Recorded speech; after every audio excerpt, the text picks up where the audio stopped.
for joining us today. Get set, we've got a ripper of a show ahead. This week, the boys from Flag have a great day's fishing out of Batemans Bay. On Boats and Bits, Mercury reveals the Thruster 2-horse. It's a little beauty. On Fish and Trip, we go to the Rainbow Valley Game Farm near Braidwood in New South Wales. On Fish Shop, we look at the RXC bait drifter from Silstar. It's barbecued mullet with curry and coconut with just a splash of Normie Rowe. Our code of ethics is this week's fish file, and don't forget our rover competition.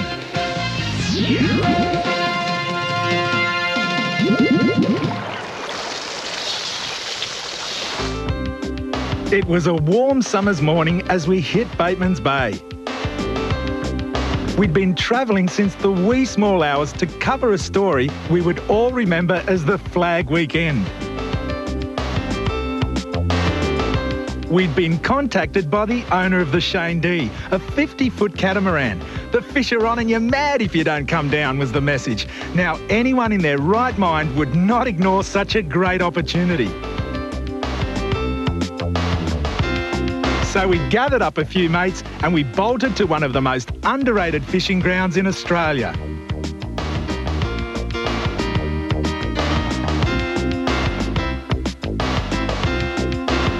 Batemans Bay is about 5 hours south of Sydney.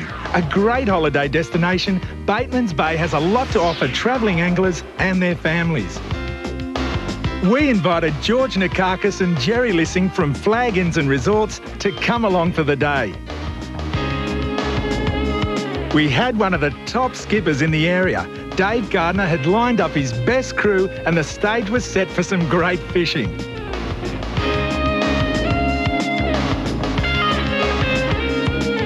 While I sorted out the fishing stories with Jerry and George, Dave Gardiner slipped us out of the bay and into the fishing grounds. Jerry was first out. Now look at that concentration. Within a few minutes, he'd locked into a small but very fiery mahi-mahi. As the weather picked up, George hooked onto something a little bigger. Jerry had landed his first mahi-mahi. It was a little small, but on light gear, this fish was a lot of fun. And George was about to land his first fish of the day. This little tuna had given him a good run for his money. That's not George waving, it's the fish still trying to get away. Good one, George. Now, Jerry has never been fishing like this before, and the day was turning out to be a bonza. Within a few minutes, Jerry had hooked up again. This time it was a stripy tuna. George was having his own battle with another stripy. Nice fish, Jerry.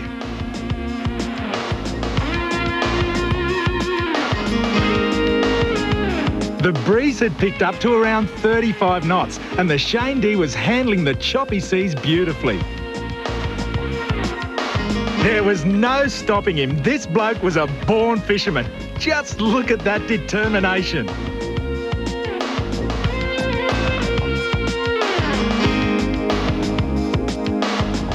A stripy tuna had struck at one of the game lures and one of the hooks had lodged in its side, creating a lot of drag. George had hooked up again.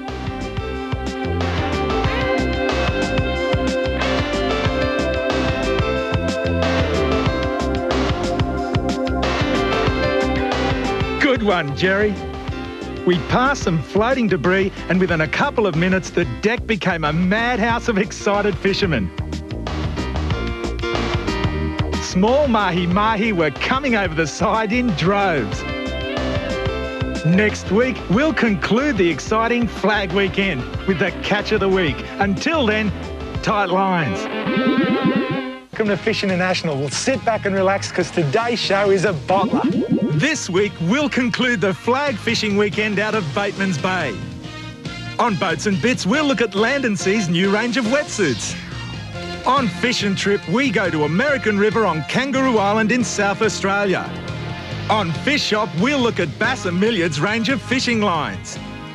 Normie Rowe brings us barbecued lobster and bugtails on Catch of the Day. On Fish File, it's the Little Tommy Rough, and don't miss out on our Rover Discovery competition.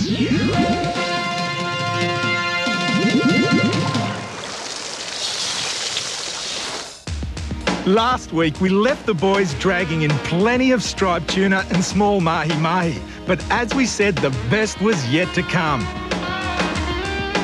The fish were well and truly on the bite, and the boys from Flag were well and truly up to the challenge.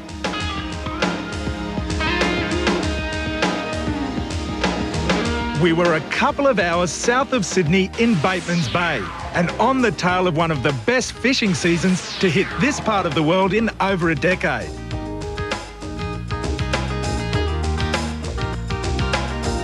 The water temperature had stayed amazingly high for this time of the year, and there were fish bouncing around the surface like never before. It became insane on the deck as nearly everyone on board locked into a fish, or two.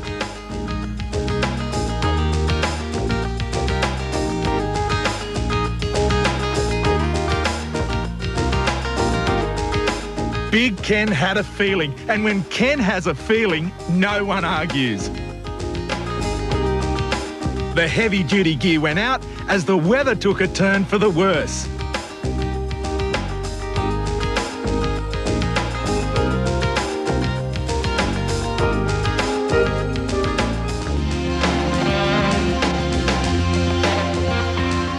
Strike! Ken was right. It looked like we'd picked up a big fish. Jerry was getting ready to take the strike, but you know who had beat him to it. Just as well, because the fish needed a great deal of brood strength to get it alongside, and Ken was just the man for the job. Isn't that right, guys?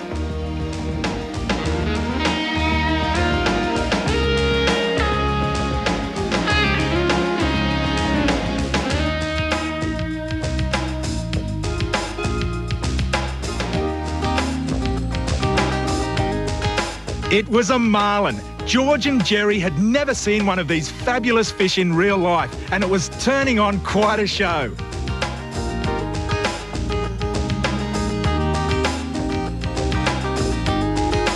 As the crew worked hard at keeping the boat straight in the heavy seas,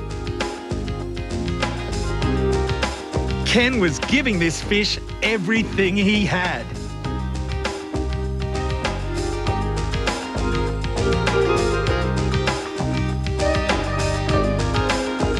As the fish came alongside, Ben called for the tagging pole. Great fish!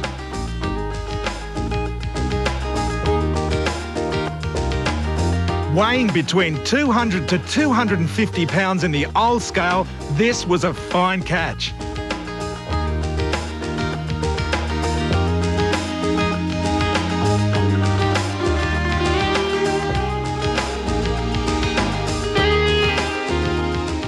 The decky did well to release the fish from the duckboard in the high seas. Good work, Ken. A great fish. There's always great excitement after a big fish is released, and this was certainly no exception. This fish will live in the minds of Jerry and George forever, and to know he's still out there cruising the great canyons of the continental shelf is really satisfying. And everyone chipped in to cook up a great feed. What else? Fresh mahi-mahi. It had been a great couple of days with the boys from Flag. So what do you reckon, Jerry? Tight lines, mate.